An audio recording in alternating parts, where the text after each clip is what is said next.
Yeah, I think our memory is like that. It's like everything's connected. I refuse you to insult Michael. He's a friend of mine. Yeah. I love him, Yeah. and I don't like people making fun. For decades, one of music's most unusual relationships lived in the space between what was said and what was carefully left unsaid. Between Michael Jackson and Diana Ross, there were emotional statements and moments that sparked endless speculation, while the full truth remained deliberately out of reach. Diana, in particular, spent years responding with restraint, offering only fragments that hinted at something deeper without ever fully explaining it. Now, in rare recent reflections, that silence has begun to shift in subtle but meaningful ways. So what was the real nature of their connection? And why is Diana Ross only now starting to speak about it in her own way? Join us as we uncover what Diana Ross is finally revealing about Michael Jackson, the night the Jackson 5 opened for her. The story started in 1969 when Diana Ross was 25 years old and at the absolute peak of her commercial power as the lead singer of the Supremes. Motown Records, the label built by Berry Gordy that had been home to her since she was a teenager, had just decided to launch a new act. 5 brothers from Gary, Indiana, whose father had been pushing towards professional music since the youngest could walk. The label needed a way to introduce them to the world. Berry Gordy chose Diana Ross to do it. She hosted the television special that introduced the Jackson 5 to America in 1969, and she did it with the authority of someone who had spent a decade becoming the face of Black popular music in America. Her name was on the special. ABC broadcast it nationally. The 5 boys from Gary, Indiana, stood alongside the most famous woman in Motown and performed for the first time for an audience of millions. Michael was 11 years old. He wore enormous natural hair and child-sized stage clothing that became one of the most recognizable images of early 1970s pop culture. He had been performing since he was 5 years old, had been on stage in front of audiences since before he started school, had been rehearsed and disciplined and trained by a father who understood exactly what his son was capable of and was determined to extract every unit of it. What he had not experienced in the chaos of that Gary household and those early years of relentless performance was a woman who simply looked at him the way Diana Ross looked at him. She watched him perform and told Berry Gordy immediately that this child was something extraordinary. She said it with the confidence of someone who recognized in real time that she was watching something that did not appear often. She became his champion inside Motown. She brought him into her social circle and introduced him to a world that a boy from Gary, Indiana, had no access to without someone who lived inside it opening the door. Michael Jackson, for the rest of his life, never stopped describing what those early years with Diana Ross meant to him. He said she taught him how to move on stage with the quality of presence that makes an audience feel that the performer is performing specifically for them. He watched her walk into rooms, watched how people responded to her entrance, absorbed the physicality of a woman who had learned to command an audience before she was old enough to vote, and took all of it into himself. What Diana Ross saw when she looked at Michael Jackson in 1969 was a child who needed someone to believe in him outside of the context of his family's commercial ambitions. Diana Ross might have seen a boy, but the boy didn't stay a child forever. And the effect that growing up had on their relationship is something that has confused the world for years. The line that might have been crossed. In 1983, Michael Jackson sat down with a journalist and said something about Diana Ross that has been quoted, dissected, romanticized, and argued about ever since. He said, "Diana Ross is everything you could wish for. I love her. I hope she marries me. She always tells me her most private secrets. That's the kind of relationship we have." Michael was 25 years old at the time and was the most famous entertainer in the world. He was in the middle of the Thriller era, at the exact peak of his commercial and cultural dominance, and he was publicly revealing that he hoped Diana Ross would marry him. She was 39 years old at the time of Michael's confession, had been married to Robert Silberstein and divorced, and was in the middle of her own complicated personal life. She did not correct the statement, nor did she give an interview saying that Michael was like a little brother to her, and that his comment had been misunderstood. She simply said nothing. His brother Jermaine later said something about a song that clarified what Michael himself had never quite said directly. He said that, "Remember the Time," the song Michael released in 1992 from the Dangerous album, the dreamy romantic track that featured a music video set in ancient Egypt, had been written with Diana Ross in mind.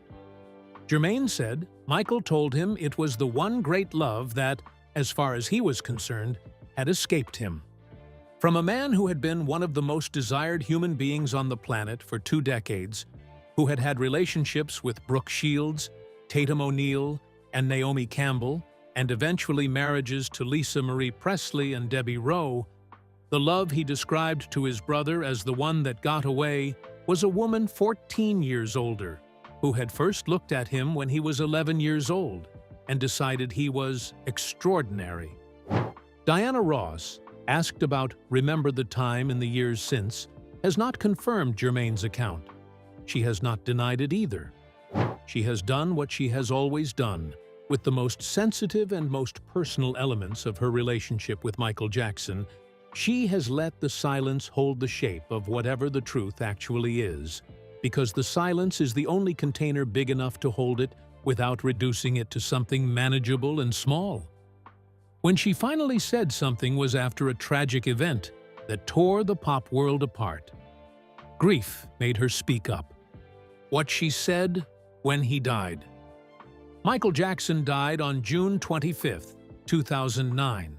He was 50 years old when he died alone in a rented mansion in Holmby Hills, California, of an acute propofol and benzodiazepine intoxication administered by his personal physician, Conrad Murray.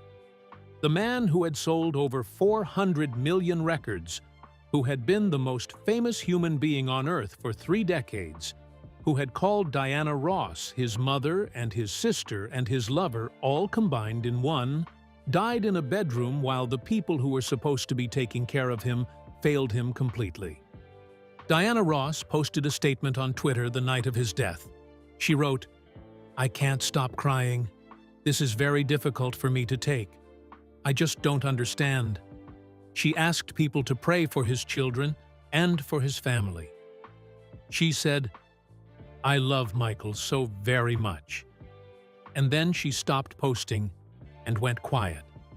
In the days and weeks that followed his death, as the tributes poured in from every corner of the entertainment world, Diana Ross's public silence on the subject was notable. Others gave lengthy interviews and wrote op-eds about what Michael Jackson had meant to them and to the culture. Diana only posted a few words, and then she went back to the private relationship with his memory that she had always maintained in the interior space where her version of Michael Jackson had always lived. What she eventually said, in the years after his death, came in fragments. She described him as someone who had been extraordinarily important to her.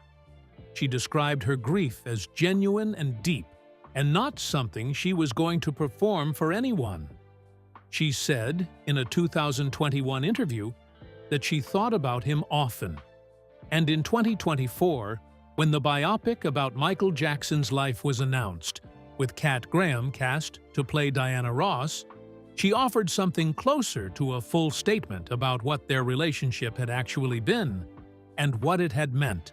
She said he had been the most gifted person she had ever been around, and that the love between them was real and lasting, and not something that required a label or a public accounting.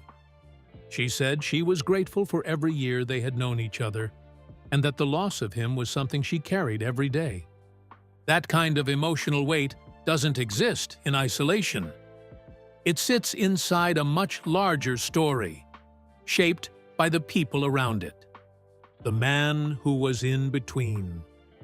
The third point in the triangle that defined Diana Ross's life during the years when her relationship with Michael Jackson was forming is Berry Gordy, the founder of Motown Records, the man who had discovered her when she was still Mary Wilson's competition in a Detroit girl group, who had shaped her career with the specific force of someone who understood commercial music better than almost anyone alive, and who had also been her lover for years before she became fully famous. Berry Gordy and Diana Ross had a daughter together, Rhonda Ross Kendrick, born in 1971. Their relationship had always been the organizing secret of Motown's most public story. The label founder and the label's most successful artist, who were professionally inseparable and personally intertwined, navigating the impossible distance between what they were to each other in public and what they were to each other in private. Michael Jackson understood Berry Gordy's place in Diana Ross's life from the beginning. He had grown up at Motown and had seen how Berry operated, how his relationship with Diana Ross changed everything around her, and how the gravity of that connection made the space around her simultaneously more accessible and more complicated. Berry, for his part, understood Michael's devotion to Diana Ross. He neither encouraged nor discouraged the closeness. He watched the way powerful men, who have already secured what they most wanted, tend to watch the people who want what they have. Diana Ross has always handled her personal life in a quiet, controlled way. She rarely explains everything, and she doesn't let the public version of her life fully replace the private one.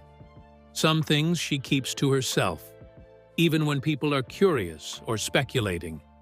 That's why other people's stories about her often draw so much attention.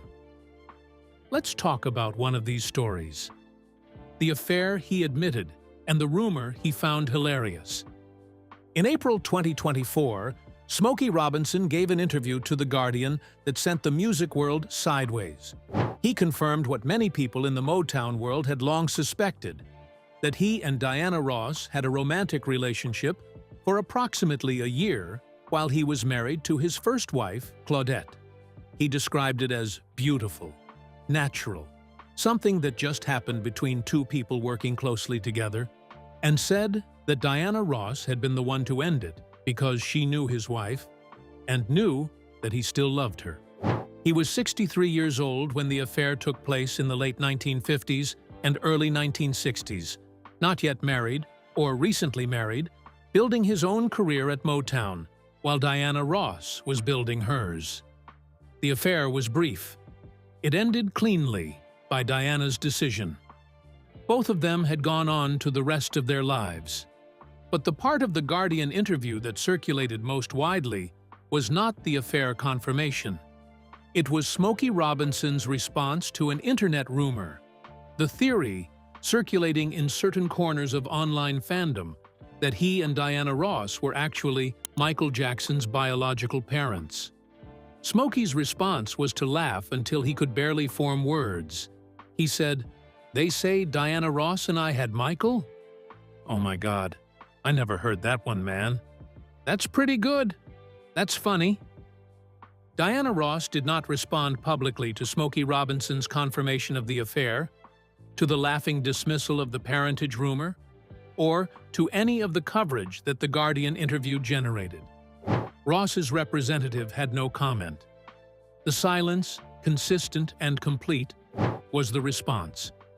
In October 2024, People magazine confirmed that Kat Graham had been cast as Diana Ross in the Michael Jackson biopic, the Lionsgate film starring Jafar Jackson, Michael's nephew, in the lead role. Kat described the casting as surreal, telling people that she never imagined herself as Diana Ross, that who imagines themselves as Diana Ross, and then immediately clarifying that perhaps she had imagined it in the shower or the car, but not seriously. Diana Ross's response to the biopic and to Kat's casting was measured. She has not given a formal interview about the project, nor did she object to it publicly. She exists in relation to the biopic about the person who called her the love of his life, in the same way she has always existed in relation to everything about Michael Jackson.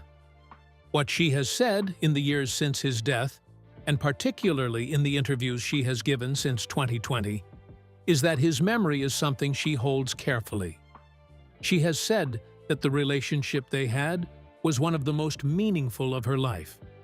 She has said that she does not believe the things said about him during the allegations that consumed his later years, that she knew who he was, that she had known him since he was 11 years old, and that the person she had known for 40 years was not the person those accusations described. She has also said that she is his children's godmother, a role that Michael himself had requested because he wanted the woman who had been the most significant adult presence in his life outside his own family to be formally connected to the people he loved most. She accepted. She has maintained that connection since his death. She is in their lives. That is the most concrete thing Diana Ross has ever done regarding Michael Jackson. Not an interview, not a tribute. She simply said yes when he asked her to be godmother to his children, and she has remained that figure ever since.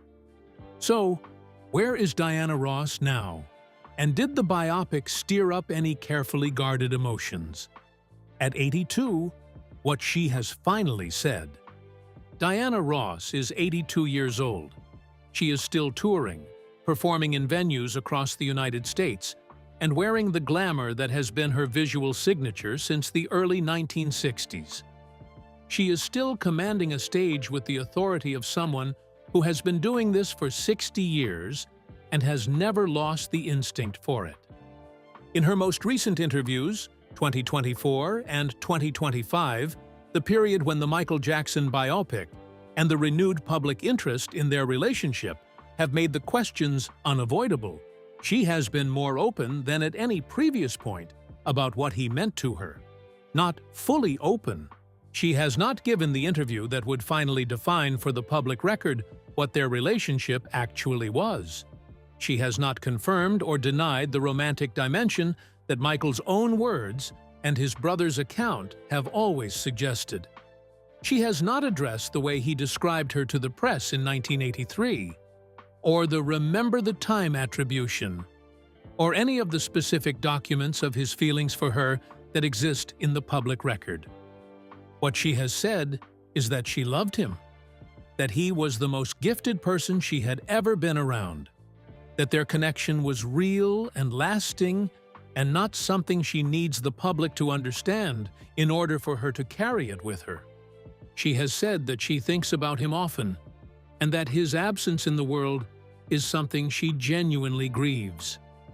She has said that the years she spent with him, from the time he was 11 years old to the year he died at 50, were among the most significant years of her life, and that she is grateful for them in a way that does not require public accounting to be real. She was with him from the beginning. She was the first major star to put her name beside his. She was the woman he described as the love of his life, publicly, in interviews that the whole world read. She was the person he asked to be his children's godmother. She was the person who tweeted at midnight on the night he died, "I can't stop crying." And she has been the person who has refused, for 50 years, to let the public determine the shape of what they had, because some things are true in ways that public language cannot contain without diminishing them.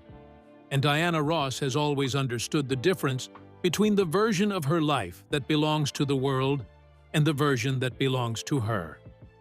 At 82, she is still carrying Michael Jackson somewhere that interviews cannot reach.